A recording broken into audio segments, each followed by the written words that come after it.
Hello, everybody. This is solid waste session number 3, organics management hierarchy. This is a discussion of our campaign internationally to get compostable organics out of landfills. Hello, everybody. My name is Richard Anthony. I am the chair of the Zero Waste International Alliance. I am also on the board of directors of Zero Waste USA and the vice president in charge of advocacy. One of our campaigns that we have going on today is Cool Now, compostable organics out of landfill now, and we want to apply it across the nation. We know that the EU has already done this, and we think this is a great idea to reduce greenhouse gases and create local soils. So I will make the next presentation on compostable organics out of landfills.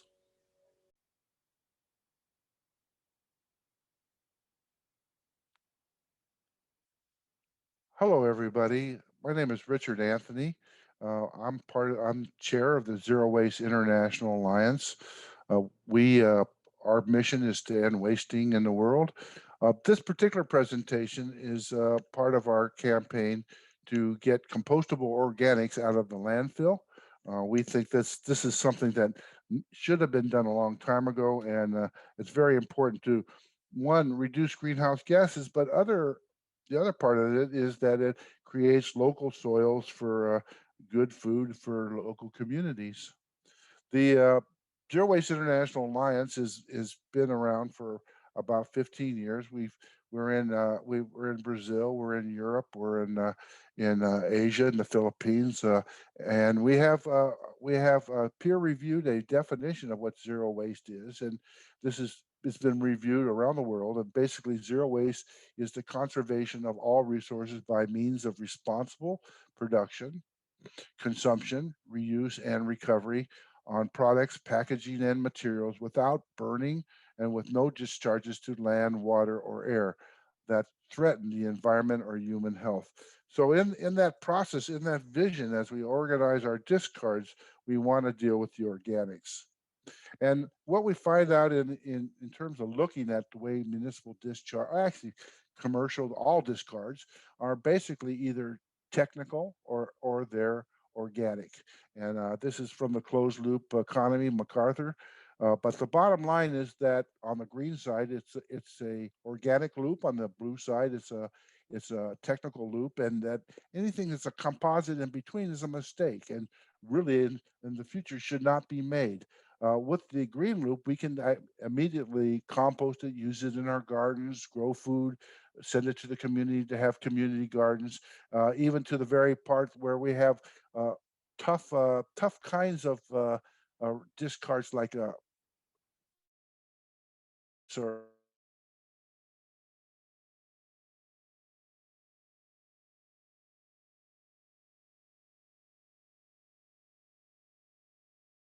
the technical loop. We repair, reuse, then we recycle, and in the recycle process, it goes back to industry and made into new products. Typically now and today in the world, uh, the secondary material is one of the primary feedstocks into industry because we just don't have enough stuff. And the value of this material is in its saving in energy and its reuse and its available.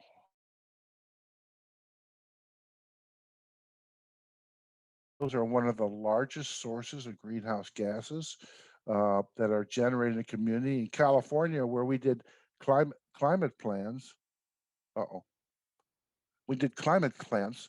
Uh, we uh, we found out of all the generating for methane and carbon, it was traffic, and then it was the farm, and then it was the landfill. And the landfill, it wasn't just carbon, it was methane, which is methane is 21 times more potent than carbon, and therefore this picture that we have of the planet, that's actually the methane caps on the poles that's causing the melt. And what we want to do is reduce the amount of methane in the environment by taking the organics out of the landfill and putting it in a composting system. We capture those organics for soil generation. And there's the compost cycle. You generate it, we collect it. It goes, this particular picture on the bottom right is a aerobic digestion system where They can deal with the air emissions as well as capture all the materials. This is in San Jose, and then the result is a soil that's been used all in California. It's used in the farming industry in the Central Valley, which is one of the biggest food and fiber producers in the world.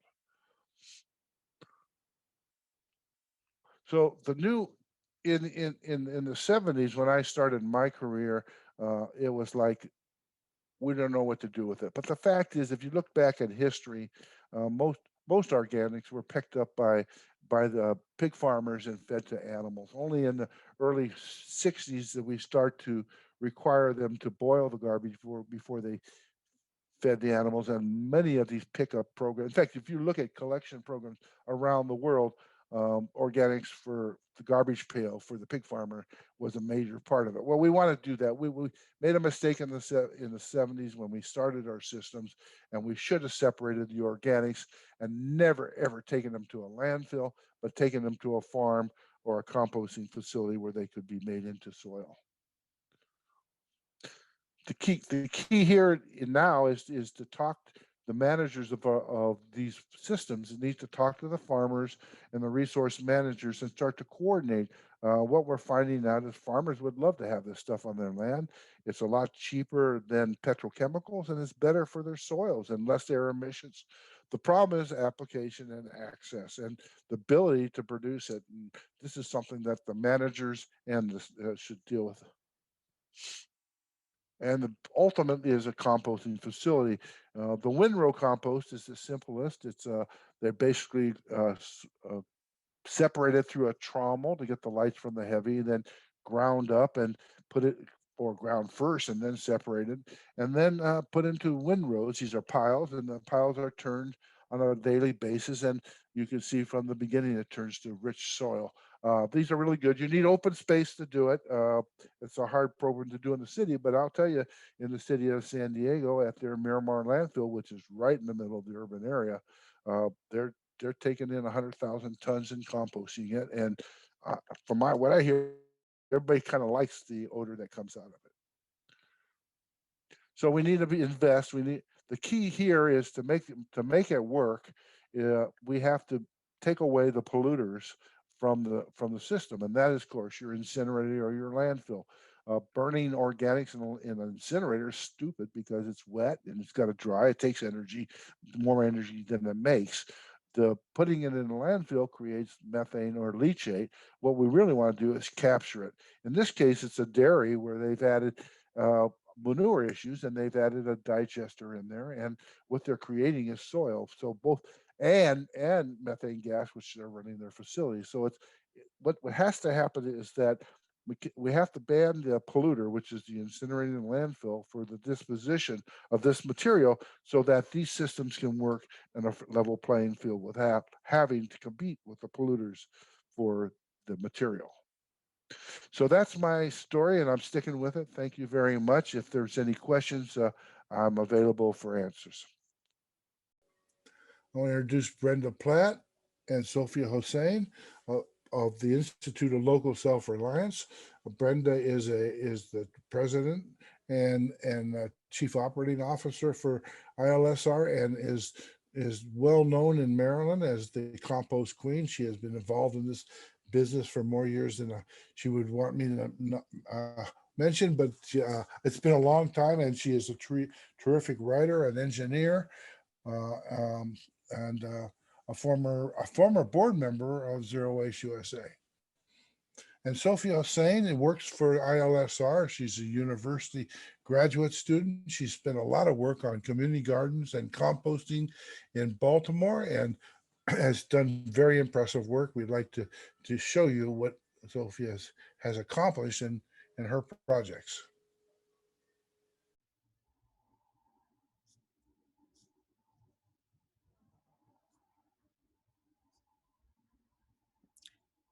All right, well, welcome and thank you for attending this session. We're going to be talking about a new hierarchy to reduce food waste, one that puts a priority on promoting community. And the way we're going to focus on that is with small scale composting. And we have two people presenting, myself, Brenda Platt, and Sophia Hussein, my colleague at the Institute for Local Self-Reliance. We're based in the Washington, D.C. area in the United States. So the next slide just shows an outline of what we'll be covering today in the few minutes we have. We're going to generally just talk about the benefits of compost to create jobs and enhance soil and protect watersheds. As I mentioned, that introduce the new food waste recovery hierarchy. And then we're going to talk about the importance of small scale community composting and why it's important, and including the importance of operator training and creating demonstration sites. So I'll be doing the first part, and then Sophia will be taking on at the second half of the presentation. And we'll talk about the importance at the end, Sophia, on government supported programs and what you can do. So just a word about the Institute for Local Self-Reliance, because it's very related to what we'll be talking about today. Our mission, we're a national nonprofit, and our mission is to support environmentally sound and equitable community development. We support a homegrown economy, if you will, local businesses.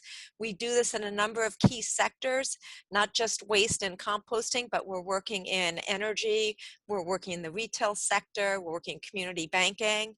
And one thing that's important, I love this statement because I think it relates to so much of our work, that places that are home to numerous locally owned enterprises or businesses are more prosperous, sustainable, resilient than those in which much of the economy is controlled by monopolies or just a few big corporations. In our composting work and our waste to wealth work, our colleague, by the way, Neil Seldman, is also presenting at this conference, but we've done a lot of work on the connection of trash to protecting the climate. We've done a lot of work on composting in particular. These are some of our resources. You can go to our website, ilsr.org/composting, to learn more. We have a podcast. We'll be sharing some examples of that. One of the things we've done a lot of work on is demonstrating that composting creates many more jobs than burning trash or just dumping trash in a landfill. So for every 10,000 tons, that's US tons, not metric tons, that flow to an incinerator or a landfill, you're creating 1 or 2 jobs at most. But when you send 10,000 tons of organic material to a composting facility, it's 4 times the number of jobs. But because you're making a product that then ends up in the marketplace, and if it's used for green infrastructure like rain gardens or bioswales or green roofs, then you're creating 6 times additional jobs per ton. Per 10,000 tons. So it's tremendous, the economic benefits. And when we do that on a small scale, you even create more jobs if you have many more smaller operating compost facilities. It's important to mention that compost is really all about the soil. It's a soil amendment. It ends up back in the earth. And when you do that, it has astounding not only benefits to soil fertility and soil structure and crop yields and things like that, but there are growing markets for compost for stormwater. I mentioned bioswales and rain gardens. And when compost is used in these manners, it can filter out urban stormwater pollutants, and research indicates 60 to 95%. We're not going to talk a lot about that today, but I just wanted to show you some examples. There's something like 24 best management practices of compost-based products for controlling soil erosion and stormwater. And these are just some examples of riverbed restoration, vegetative walls, that's a compost blanket being blown onto a steep highway embankment. Those are workers right there doing the installation. So as the next slide shows, one of the things we love to say about composting is that it can be small scale, like a home composting bin or a worm bin in a classroom, and large scale, and literally everything in between. But too often around the globe, we're seeing too much emphasis on big industrial facilities and not enough on this wide range of smaller facilities. Like this one picture, I won't tell you what all of these are, but the one on the bottom right there is a rooftop urban farm in Brooklyn, New York, very urban area, and it's solar powered, and they've got this 5-bin compost system there, just showing that you can do it on a rooftop in a very small space. So composting comes in a lot of sizes, and but what's often overlooked when we look at what's the priority for food waste, what should we focus on, its size is often overlooked. So we developed this food waste recovery hierarchy that takes into account size and how far the materials are flowing. So at the top, you may be familiar with this: source reduction, preventing waste to begin with. It's at the top of our hierarchy, like a lot of hierarchies. And after that, it's rescuing food to feed people and livestock. And then what I think is different about our lens is then it's home composting. Let's keep it local. Let's avoid collection costs to begin with. And in many parts of the world, there isn't even infrastructure to collect trash, let alone source separated food scraps. So this is something that can happen anywhere on the globe. And the next lens or step, if you will, is small scale decentralized. So that could be composting. It could also be small scale anaerobic digestion, which is another organics recycling strategy. But it's really the idea that community composters are in urban, let's say if you're in an urban city, it could be a school, it could be an urban farm. That's first, then medium scale locally based, maybe that's bigger on-farm systems. And then if we look down, what's least preferred in this hierarchy is centralized facilities with fronther transportation distances. And then right at the end is really mixed waste processing, which we really frown upon. And at the very end, at the bottom, is really disposal, which is landfilling and incineration.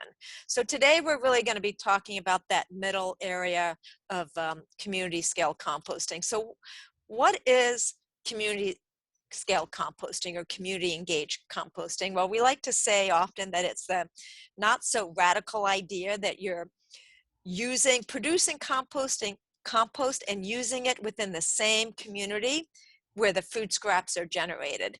And the benefits of doing this, there's just so many. I mean, these are just some of them that are listed. I mentioned less truck traffic, but there's more jobs. You have greener neighborhoods. You're building social inclusion. You're building the composting know-how. This report we did in 2013, it's a guide to community composting. It's available free at that link. And since when we released this report, we talked about some of the principles of community composting. We identified, I think the next slide may show this, not quite, but we'll get to it, some of the buckets. But this is St. John's University. I think it's just a wonderful example. It's in New York City and Queens, and where they have on-site composting. The students are involved. The dining hall, the food waste is being recovered, and it's going right into the student-run community garden, which is then feeding, growing food for charitable organizations and whatnot in the community. This is a farm, Eco City Farm, that Sophia and I work with in Maryland, and their mission is not composting or food waste diversion, it's growing healthy food in a part of the community that doesn't have access to healthy food. And so they're doing worm composting and hot composting. This graphic kind of just shows graphically one scenario of what that loop might be, where you could have a scenario where you're collecting food scraps on bikes, it's going to a local composting system, a community farm or garden, farmer's market, maybe you buy it back, prepare your meals, it's collected, and so it's closed loop right in your community. And then these are the buckets that we identified in our guide that, you know, you could be a school, you could be a collection entrepreneur on a bike, like shown here. You could be a worker-owned cooperative, that could be your business structure. And you might be, these buckets are overlapping. So you could be a bike hauler and also a worker-owned cooperative. But these were the kind of 10 buckets we identified in the work we've been doing for a number of years. One of the things we've seen, which is so exciting in the US at least, and I think this is happening around the globe as well, is we're seeing tremendous growth in community composting. We have a map for the US where you can search not just for policies, but You can see micro haulers or the bike haulers. This next slide shows the growth in the enterprises that are collecting on bike powered systems with trailers and bikes. And I think we have now like 25 bike haulers in our network. And we are convening a community composter coalition, and we have, I don't know, we have like 150 in 35 US states now, and we are doing workshops and webinars and coalition building.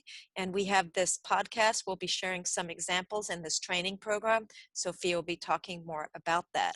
So let's see. This is a member of our network, Red Hook Community Farm. They're in Brooklyn, New York, and engage youth, and they really harness the power of volunteerism. We'll have more examples of this in a second. Baltimore Compost Collective is one of the operations in Baltimore in Maryland that we're working with, which is very exciting. We helped to launch this operation. And once you have a site, it can become a training site for school groups and other groups to come and visit, and you can kind of spread the gospel, if you will, and get more sites interested. And Sophia will be sharing what she's doing in Baltimore. One of the sites before I hand it over to Sophia that I want to mention is the Food Well Alliance, which is in Atlanta, a big city in the United States. And they're supporting urban farms and community gardens in that city. And Truly Living Well Urban Farm is one of the farms. And they did a survey some years ago that showed that the gardens had very poor quality soil, and that they couldn't have ready access to high quality compost. So we are working, they're one of the partners we're working with, where we're building out a small scale compost operation. And as you can see from these pictures that are pre-pandemic, just what a great site that is for music and bringing kids in and growing food and this community vibe. And we just can't emphasize enough some of these benefits. So now I'll hand it over to Sophia to talk more about why community composting is so important. Thanks, Brenda. So as Brenda said, my name is Sophia, and I am the Baltimore lead for the Composting for Community initiative. And one of our top priorities is really engaging with underserved communities, especially here in Baltimore, where one of the stark realities is that a lot of our waste infrastructure is located in poor Black and Brown neighborhoods in South Baltimore. And that proximity really contributes to early mortality and a whole host of other negative health indicators. And oftentimes these neighborhoods are also food deserts. So one of the ways that we like to engage with this grim reality is by working with communities and food organizations who are on the ground to build an alternative infrastructure to process food waste, which gives those communities the powers to engage with composting as a way to reclaim their health and the health of their community, while also divesting from the systems that impact their health in a negative way. So in this work, we love to hear directly from the people on the ground and amplify their voices. So we created our podcast called the Composting for Community podcast, where we talk about all sorts of topics and with many of the members from our Community Composter Coalition, and talk about the role that food plays in our compost plays in our food system, as well as how to grow and sustain small-scale compost businesses at the community level. And all of our episodes are archived on our website, so be sure to check them out. I want to dive a little bit more into the community engagement aspect of our work. One thing that we've noticed is that community composting sites provide not only an opportunity to build essential waste recovery skills, but also to engage and bring a lot of people from different backgrounds together, whether it be school groups or neighborhood associations or gardeners. They can all come together and engage in the process of composting, which can actually be quite fun, but also interact with the whole food system, from seed to soil to food to compost and all over again. Another way that we love to engage with community is in skills building and job readiness. So a part of our training program is teaching folks how to build these systems. And a lot of times we end up employing them down the line when we need help bringing more sites up to speed or engaging with more food recovery organizations. Another population that we really love engaging with is youth. And one type of composting that they really like to learn about is vermicomposting, which utilizes the power of red wiggler worms. And something about the way those worms really just eat their way through life keeps the kids engaged and entertained by compost. And as Brenda mentioned, volunteers are a key aspect to the success of a lot of community composting operations that we've seen. And a great example of this is Red Hook Community Farm in Brooklyn that Brenda mentioned earlier. And they engage with about just under 2,000 volunteers a year and are able to process collectively 225 tons of food waste. So pictured here in the middle, we see a bunch of volunteers working together to hand build a windrow with that's a few tons of food waste right there. So the power of humans is really remarkable sometimes. So just as important as volunteers are going to be trained compost operators. And we have found that when you set folks up for success with recipes and best management practices, you'll really see that community composting operation thrive and be sustainable over time. So in order to kind of create this avenue of education, the Institute has developed a composter training program called the Neighborhood Soil Rebuilders, where we adapt processes that are used by large-scale composters to the community composting scale. And in that process, during those trainings, in a non-virtual world, we usually will build piles together and go through a couple different ways to do that. As I said earlier, we teach folks how to build these bins themselves so that they can take those skills back to their neighborhood and build their own infrastructure there. We talk about monitoring your compost and testing it, making sure you're getting the high temperatures to observe pathogen reduction. And also we'll talk about developing a successful compost site and how to manage your feedstocks and manage the labor in order to have a sustainable and successful operation. So all of this stuff is really synthesized well in our best management practices guide called Community Composting Done Right. And we'll go through everything from site setup to the art and science of composting to managing your site. And this is available for free on our website as well. So please check it out. It's a great resource. Another resource that we developed is just this little one-pager that'll show you all the different moving parts to a community composting site that you have to keep in mind when establishing your site. And we've found that a lot of visual charts and really good signage is going to be critical to the success of your site.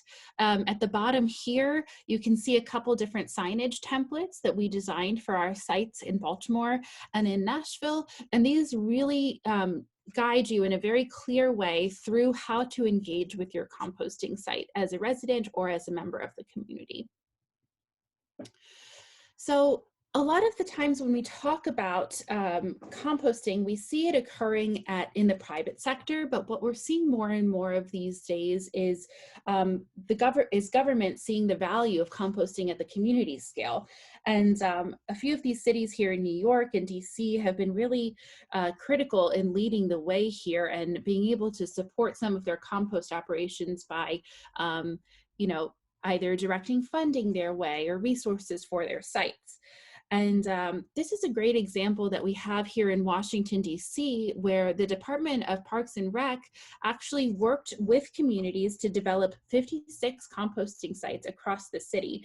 And the way that those models work is that in order to be able to drop off your food waste there, you have to engage with a 1-hour training program, and that earns you the right to drop off your food scraps. And in return, most of the participants will volunteer 1 hour of their time per month to maintain their local community composting site. And just to take a closer look at one of these sites and how it works, this is the farm at Kelly Miller Middle School.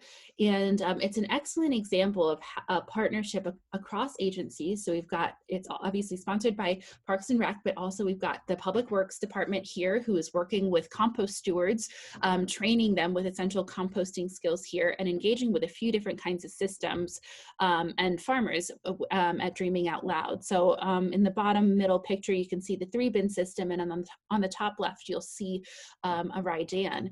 And so not only are they processing the food waste that is generated on farm, but they're also taking food waste from local businesses such as restaurants and coffee shops that are located in their neighborhood. And another example of a great way that the city can get involved is through the community composting network that we have really expanded here in Baltimore. And in 2019, they received a grant, and part of that grant went towards expanding our composting network in Baltimore City from 3 sites to 13 sites. And here you can see a few of those different sites. And altogether, they have the capacity to process about 200,000 pounds of food waste a year.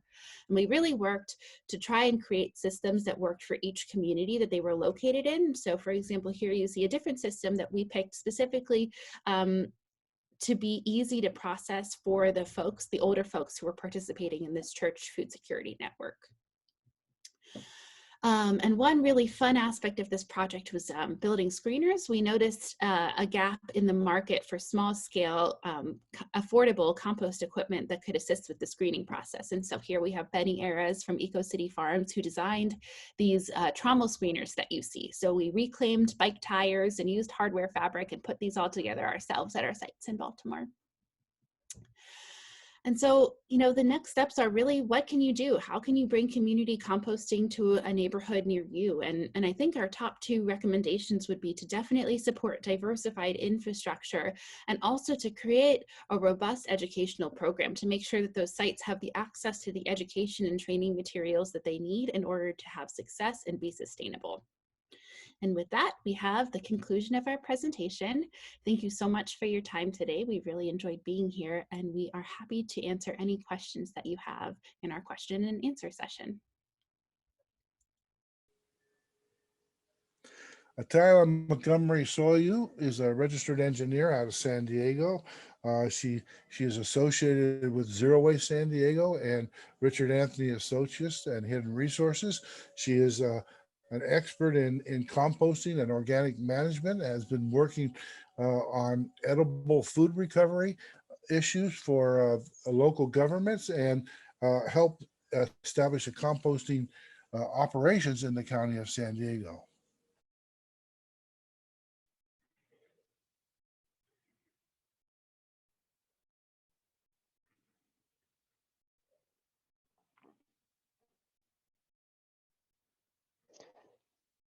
Hi, thank you for being here today.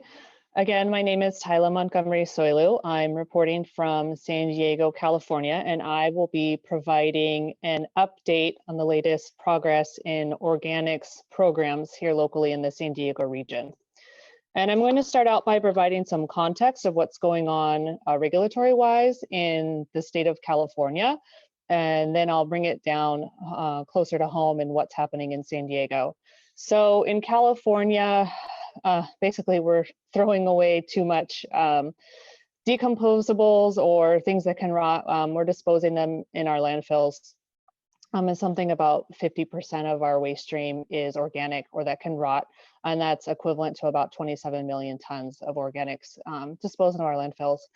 And meanwhile, too many people are hungry. About 1 in 8 Californians are food insecure, which means they don't know or are not confident of where their next meal will come from. And 1 in 5 children as well. And that's meanwhile, we're throwing away as a state more than 6 million tons of food every year. And also, methane, climate change, greenhouse gas pollutants. The state of California has determined that methane generated directly from landfills is a major problem. Landfills are the 3rd major generator or largest generator of methane pollution in our state. And in order to get that methane or to reduce that methane generation, we need to stop disposing of organics in our landfills. So SB 1383, what we affectionately call this regulation, starts January 1st of 2022. So less than 1 year, we have a major hurdle to cross. Across the entire state of California, we will be required to provide organics collection service to all residents and businesses. The regulation also requires us to establish an edible food recovery program from what we call commercial edible food generators. So large grocery stores, supermarkets, venues, a variety of different commercial businesses who generate a lot of edible food and typically dispose of this food will be required to establish food recovery programs and redirect that food to feed people instead of feeding the landfill. We will be required to conduct a major education and outreach campaign to both educate the public and businesses on how to properly sort these materials into the proper bins. What's interesting about the regulation as well is that it requires local cities and municipalities, jurisdictions to procure the end products, the compost and the mulch, or the biogas and electricity that will be produced from the diversion of these materials. They will be required to buy these end products. So this requirement will help spur the markets for these end products that will be developed. And then finally, we're required to conduct infrastructure capacity planning. If we're going to be diverting all of these materials, we need to ensure that we have the infrastructure in place to handle them. And this is a graphic that I like from the Institute of Local Self-Reliance, located on the East Coast of the US. And so when we're looking at how we're going to attack this problem, how are we going to achieve management of these organic materials?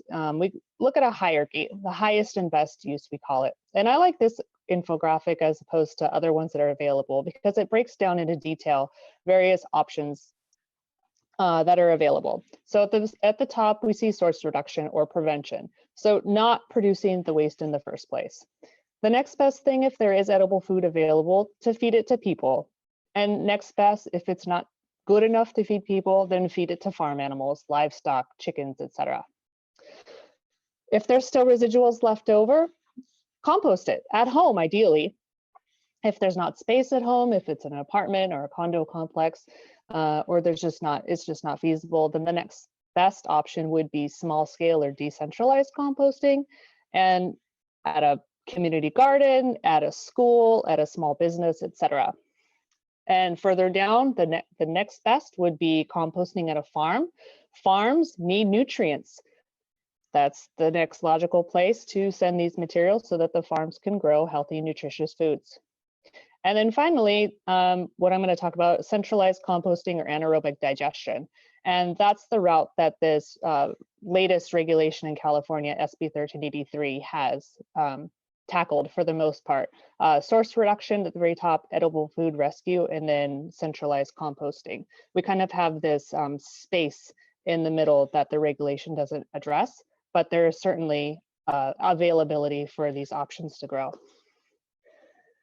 So here we are, San Diego, the very southwest corner of the US. We're a very large region geographically, 3.3 million people, but we have 19 jurisdictions. So we have 18 cities plus the county. We span from the coast all the way to the desert, and we're bounded by a military base to the north, the US-Mexico border to the south. There's vast open space and desert, as mentioned, also very highly urbanized on the coast. And then we're also a significant and major agricultural region. Our region has more than 5,000 farms, but they're mostly small family farms that are less than 10 acres in size. So these demographics are important to consider when we're thinking about how we're going to develop infrastructure and where our compost and mulch can particularly go at the end. So the regulations require us to conduct the regional capacity analysis. Counties and cities have to analyze the organics processing infrastructure capacity. So we're asking several questions. Do we have enough facilities and programs to effectively handle our organic materials and successfully divert the materials from disposal? What options are currently available? What options are being planned? And so we looked in this particular study a 15-year planning horizon. How much material do existing facilities already process? Do they have room to process more? If they're handling landscape trimmings and green materials, would they be open to the idea of handling food, for example? What new facilities will open? How big will they be? And what feedstocks will they process? And then what other outside the box type solutions are being explored, such as food waste reduction, increasing edible food recovery, animal feed, etc. So we conducted this study from April to July of 2020. We conducted a number of surveys, a large number of surveys to all of the local cities, all 19 jurisdictions, all of the processing facilities, the haulers and collectors, and then the interest groups and the stakeholders involved. So it was a major undertaking. We surveyed the cities as well for their programmatic programming. So what are they doing to reduce food waste? What are they doing as far as these decentralized composting options? Are they sending any materials to farms? Do they have community gardens, composting, etc.? And then animal feeding operations, or even what are they doing in handling their manure from their animals? We also analyzed the disposal of organics from all of the jurisdictions and the county and aggregated that data.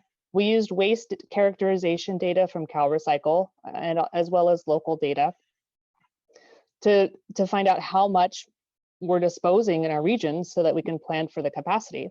And then as an additional step, we broke down how much disposed organics is coming from two separate sectors, the residential sector and the the commercial sector. And we looked at the commercial sector in particular so that we could estimate how much commercial edible food they are disposing. And then we took all of this data, this information, to determine a capacity gap or a need for new programs and infrastructures to meet compliance. So the next couple of slides, I'll show you some of the results that we tabulated. So this chart right here, organics disposal in the San Diego region. We're currently disposing about 1.6 million tons and projected to, and that's US tons, and future disposal is projected at 1.74 million tons. And this is just of organics. This is not total disposal. We can see about 50% of the disposal in our region is attributed to food scraps, compostable paper, so that's wax-coated cardboard, it's food packaging, and low quality or low grade paper products that normally would not be desirable in a traditional paper recycling program. And then manure, so we can see it's about a 50-50 split. And then with wood and lumber and green materials and landscape trimmings, making up the other 50% of what we're disposing as far as organics in our region. And then we compared that to the capacity, available capacity and projected capacity of our facilities and infrastructure and programs. So we looked at, let's see, available capacity. We determined that we only have about 450,000 tons of available capacity in our existing facilities and programs. So that means that that's a net. They are already operating, they are already processing a certain tonnage of material, and that's only how much more they could possibly accept if we are to achieve this disposal of 1.6 million tons that we're currently landfilling. And so we have a net deficit of nearly 1.2 million tons of existing capacity. And then in the 15-year planning horizon, where we're projected to dispose of about 1.74 million tons, we still have a capacity deficit of 660,000 tons, even with the new infrastructure that will be coming online and is planned. We still have a deficit. We took an additional step of looking at the capacity as well by feedstock type. And this will be helpful to inform if we do need new facilities, then what feedstocks should those facilities accept and how large should these facilities be, for example. So we learned that we have a sufficient capacity for wood and lumber and green materials processing. So that will encompass some mulch production as well as some compost. We don't have enough capacity for manure processing, for food scraps processing, or commercial edible food diversion, or even composting or diverting of compostable paper. So when we're planning our new infrastructure, we need to look at where these deficits are lying. And another nuance here as well is the food scraps, for example. we see we already have sufficient capacity for wood and green materials. So maybe food scraps co-processing at a composting facility, unless it's an existing facility, maybe that won't make sense. Maybe an anaerobic digestion or some other technology that is dedicated solely to food scraps will make better sense in the future. Another nuance here or complication is compostable paper. A lot of facilities do not want the compostable paper because it's not guaranteed. There's just too much variables and whether it'll break down. And anaerobic digestion facilities or technologies do not necessarily accept the compostable paper either. So we're seeing that there potentially could be this special stream of material that will need to be either incorporated somehow into these existing facilities, or maybe it'll be a standalone stream that will be specially processed. We're not sure, but it does raise the issue.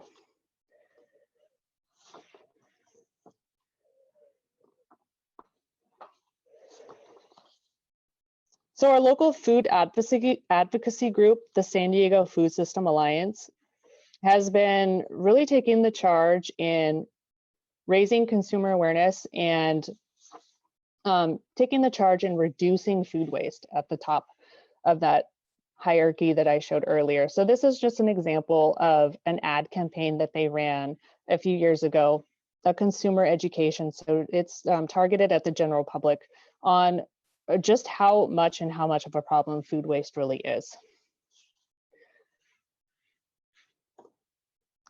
And the Food System Alliance as well, they're just great.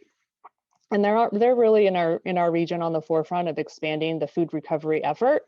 They're not the food recovery organizations, they're not the food banks themselves, but they're providing the oversight and the leadership in coordinating the efforts of all of our 19 local jurisdictions in finding solutions for food waste and wasted food prevention. Other opportunities and programs occurring in our region to address the organics issues. So feeding animals. We have companies in our region that collect food from grocery stores, restaurants, and businesses, et cetera, that's not good enough to feed people. So they're these broker companies essentially, and they redistribute that food to farms. We also have community composters. We have two major entities or two major players in our region, the Solana Center for Environmental Innovation and also Food to Soil. So two very different programs, two different models, but both taking the lead in developing community composting or decentralized, people-powered composting programs, so small-scale programs that really focus on the community benefit. And then we have, of course, the large centralized facilities that we need because these will handle the bulk of the material. We have a new anaerobic digester opening in Escondido by EDCO, who is one of our large waste haulers. It will handle about 90,000 tons a year in its first phase, and it could, if they develop phase 2 in the future, it could handle up to 180 about 1,000 tons. And then the Miramar Greenery, I think, is about 300,000 tons is permitted. And so even with both of these facilities, we still are at a deficit and new infrastructure will be needed. So I'll give you a little bit of background as well on a market study that I participated in the recent past as well, the past couple of years. So if we're going to be successful in really managing or diverting these approximately 1.5 million tons of compostables or organics from our landfills, where's it going to go? We're going to be generating about 3 to 4 million cubic yards. When we talk about production, we talk about sales in the industry. We typically convert tons to cubic yards. But we're going to have about 3 to 4 million cubic yards of compost and mulch in recovered products that will be available. Those products need homes. If we don't have a market developed for these end products, we're going to have a supply surplus and also a tank in prices, a significant drop in prices, if something is not done to figure out where all of these end products are going to go. And I mentioned that procurement requirement. in one of the first slides, where the cities will be required to buy or recover a certain amount of the finished compost or mulch or biogas electricity, but it's a very small amount that they are legally required to procure, and there will be significant volume left available for the market. So we conducted a market study where we questioned and interviewed all possible stakeholders that we can think of who could possibly buy or use compost and mulch products. And we identified that at most a market of about 1.8 million cubic yards.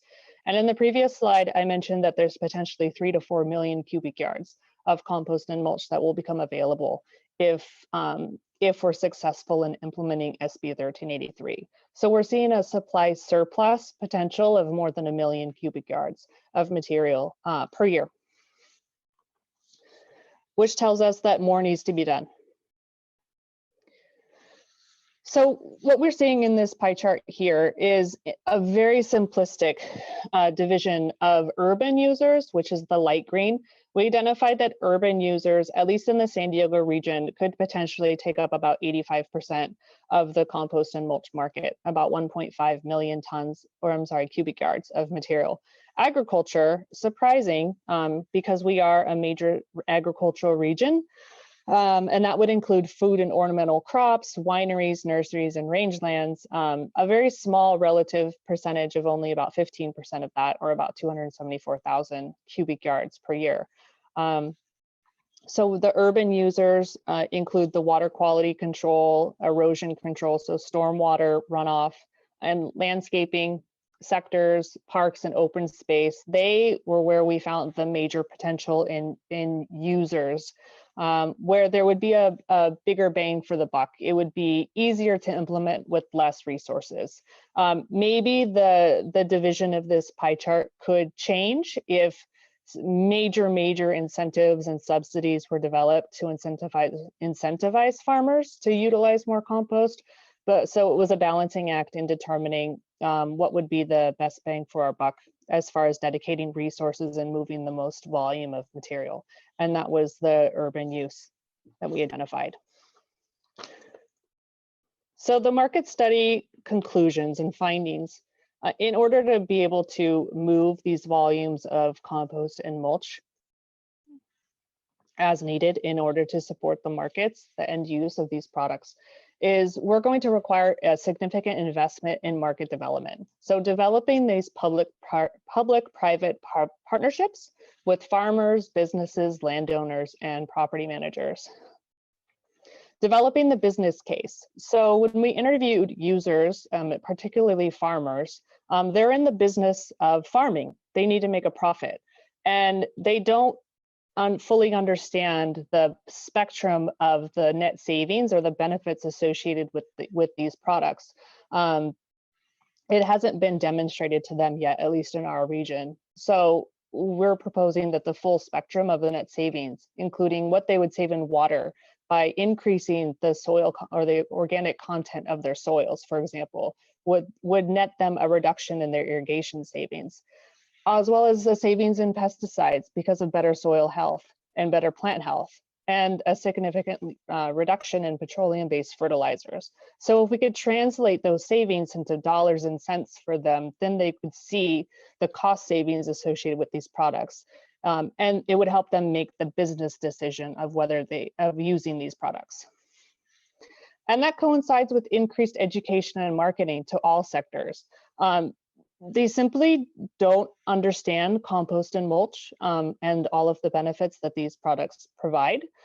So we're proposing that a very strategic, intelligent marketing campaign be developed that meets and targets the unique requirements of all of these end users with targeted messaging, depending on if the user is a stormwater specialist or a farmer, for example. And then finally, the procurement incentives for locally produced products from permitted facilities. So we think that the SB 1383 procurement requirement is a step in the right direction. but it could be enhanced and strengthened if the requirement is specifically for procurement of like made in San Diego type locally produced products from our local facilities. And taking it a step further is specifically requiring construction projects to use these products and require that performance measures be made. I can think of a very recent example where a project was supposed to use, it was specified in the contract documents to use compost. However, at the very last minute, they decided not to for a variety of reasons, and the primary reason was cost. So we're saying that the cost of the product should not be, it should be the performance of the product that spurs the requirement for using these products. So as you can see, the San Diego region is tasked in solving a very complex problem. We need to coordinate amongst 19 cities and jurisdictions, including the county, in developing common solutions. We need more infrastructure. We need markets for the compost and mulch that will be produced as a result of these regulations. It's going to take time, it's going to take money, it's going to take resources, it's going to take brains. But I think the solutions are possible. The right incentives and campaigns are going to be developed to propel the participation amongst the wider population. So I'm going to say thank you, and I will please wait for Q&A.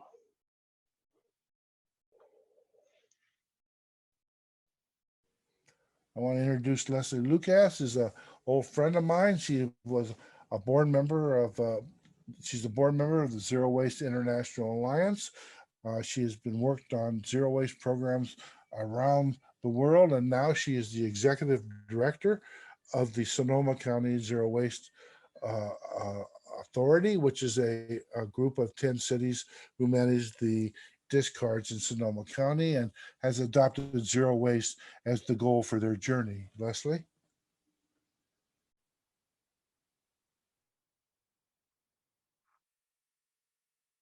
Hello, my name is Leslie Lukash, and I'm the Executive Director of Zero Waste Sonoma.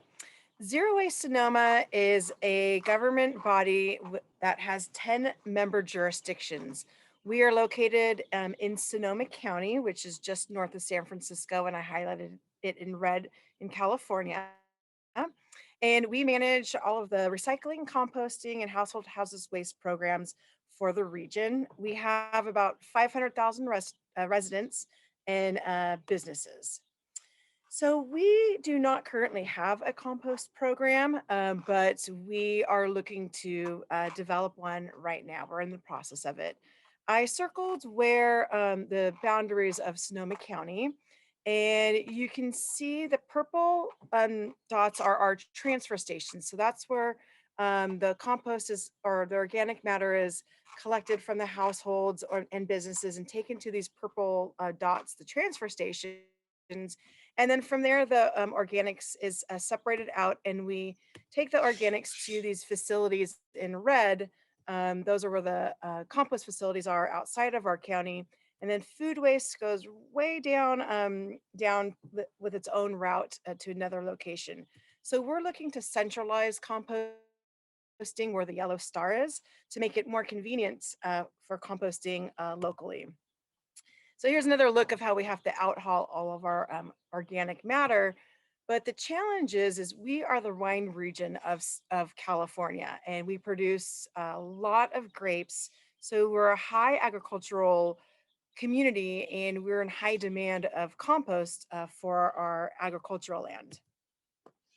So we did propose a compost facility, which is in negotiations right now. We're going to be managing our compost in two ways.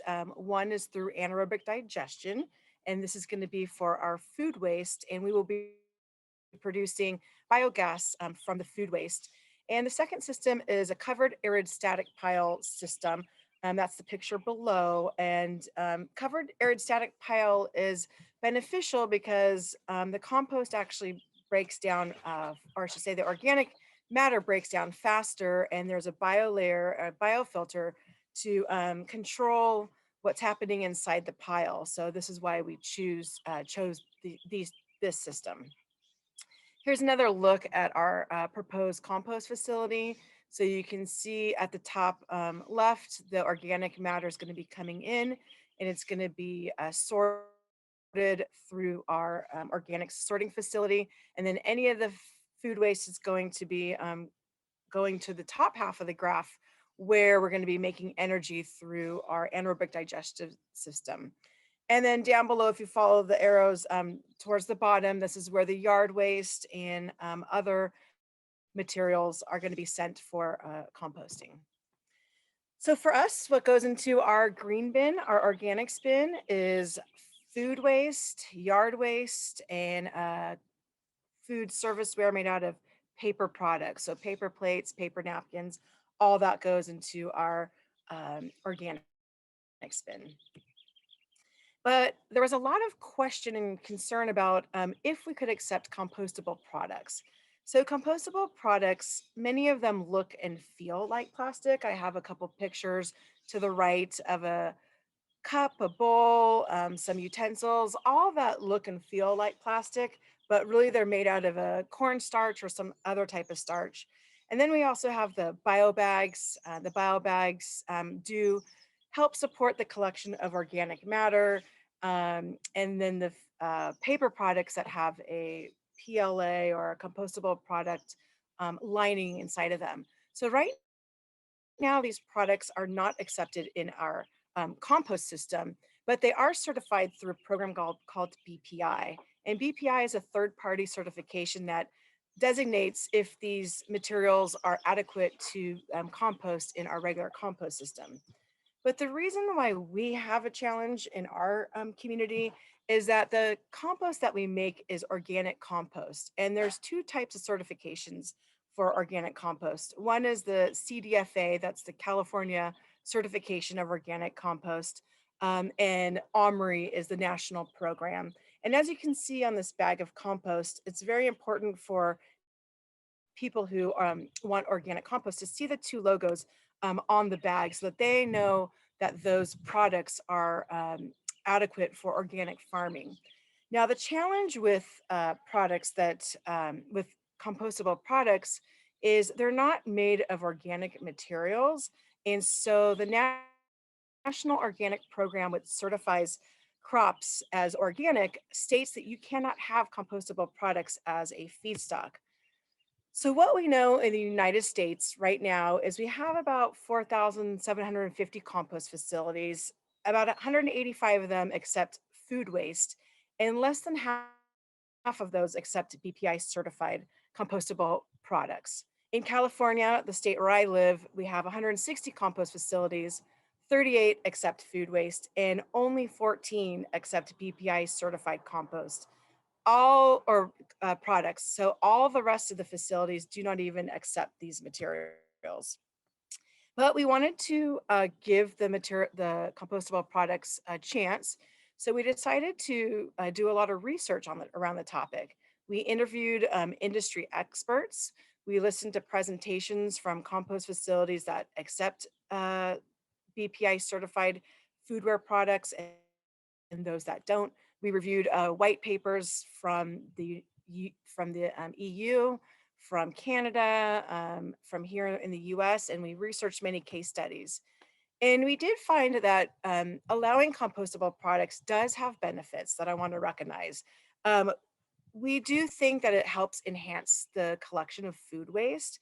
Let's say if you're at a festival or an event and you want to collect as much food waste as possible, this might be a way that'll help you collect more.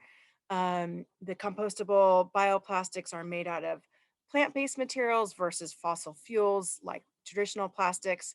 We are told from the manufacturers that this process uses less energy and creates fewer greenhouse gases. They also state that it's less toxic. And also with that BPI certification, we are told that this material will break down within 3 to 6 months.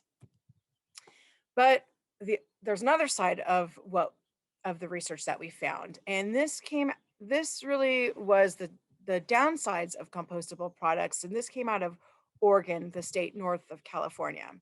So what we do also recognize is compost products don't always break down as quickly as they state they do, even if they have that BPI certification. Contamination happens. Compostable plastics look like traditional plastics, so it's really hard for the composter to know if the material is truly compostable or not. It hurts the resale of the quality because if you allow compostable products, you can't certify your compost as organic, and that's really hard because many composters are making organic compost to sell to the organic farmer. There's going to be an increase in costs and an increase in jobs for sorting this material out. Oregon, in their research, stated that sometimes when a material claims it's compostable, it doesn't necessarily mean it's better for the environment, that their life cycle of that product still has an environmental footprint. And there's just and another one is just that compostable products are still another single use products. So if we're looking at products, do we really want to move in the direction of replacing one single product for another? So those were kind of the debates that were going on internally as we were trying to figure out what our feedstock would be for our compost facility. Another thing that we learned is that even though communities say they're accepting compostable products, we found out that the majority of those compostable products were being screened out and landfilled anyway. So the consumer was being told that if they were, and the business, if they were buying and using compostable products, it was going to the organics facility for composting. But in the end, it's being screened out. So that was a message that we didn't want to tell our businesses and residents here in Sonoma County. So we did part of our case studies is we looked at what other cities who are leading the way in foodware and bans on single-use foodware products.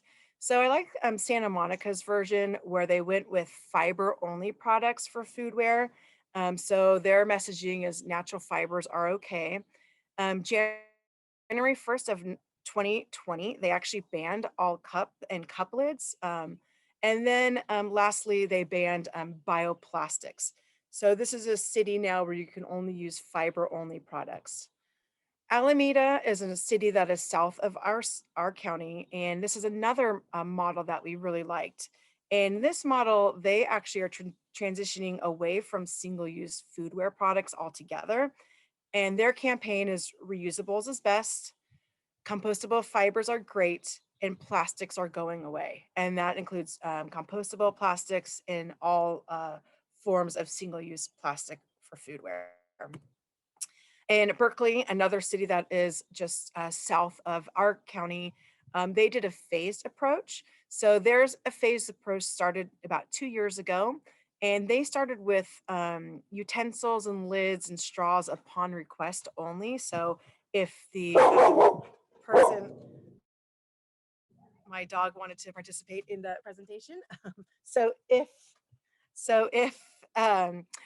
the residents, or sorry, if the person who wants to buy the product, let's say they go to a fast food restaurant, they have to ask for the utensils and the straws on request. And then it was also required that all restaurants and food service establishments had to have a green bin for organics collection, a blue bin for recycling collection, and a black bin for trash. They also now put a 25-cent charge on single-use disposable cups. And then they're also requiring reusable foodware for dining on site at a restaurant. So we looked at all those case studies and we analyzed 3 different versions for collecting organic matter in Sonoma County. Option 1 is the current option that we're doing, which is the fiber only. And option 2 is single stream, where we would allow all BPI certified compostable foodware.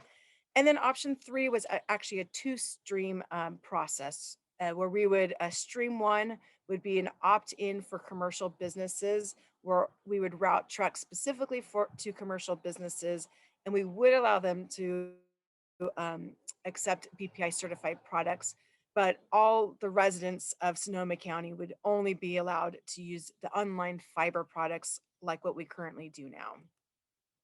So just to visually look at what option 1 looks like, You can see those are the materials on the that we accept on the yes side in our green bin.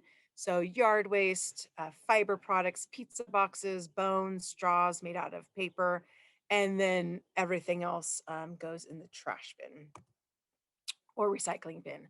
So option 2 was that single stream where we accepted all BPI certified products, and the materials that under the no category were not accepted in our compost bin.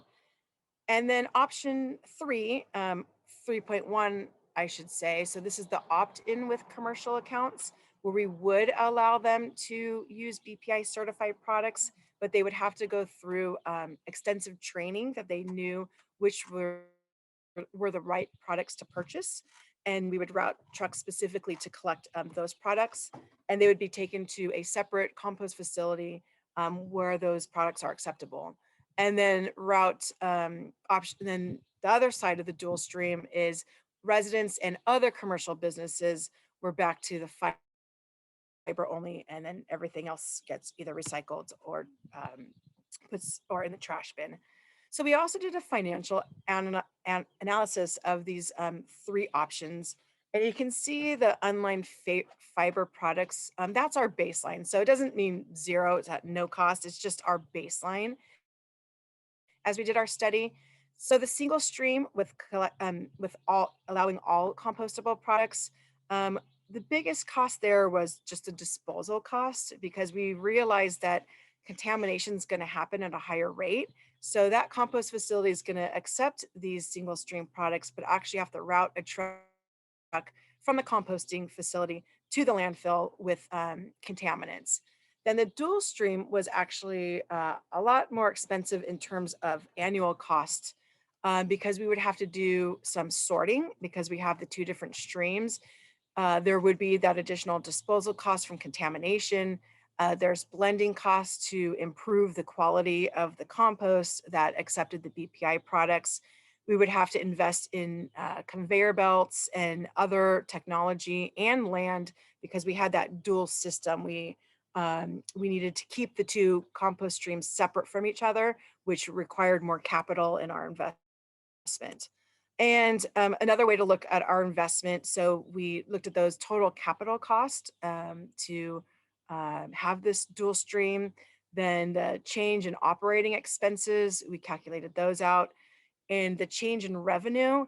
The change in revenue was the most dramatic, because with that single stream system that we were analyzing, that meant that our compost could not be certified organic. Organic compost sells about 5 times more at a price at about 5 times more than just traditional non-organic compost. So we would really lose revenue in the sale of our final product. And then we analyzed the change in annual cost, and we found that if we went single stream with compostable products, that would be the most expensive system to run. So after all of our analysis, we decided to stick with what we're doing and accept fiber only. We really liked that Alameda model, so we're doing the same thing. We're pushing our food establishments to use reusables first, and recycling and compostable fiber only food serviceware is great, and plastics, styrofoam plastics are going away. Now, the reason why we still allow single-use plastic foodware products is because we also banned PFAS. PFAS is an additive to fiber products. It's a chemical additive, and it's a chemical additive that is a barrier in fiber products, so that grease and anything wet in your food doesn't go through the plate. And so but that chemical is known to be a carcinogenic and also toxic to the soil and in the environment. So we chose to ban PFAS, which eliminated many other products. So we're still allowing single-use foodware products that are in plastic as long as they are recyclable. So that is the end of my presentation, and I look forward to meeting you in person and answering any questions you may have. Thank you.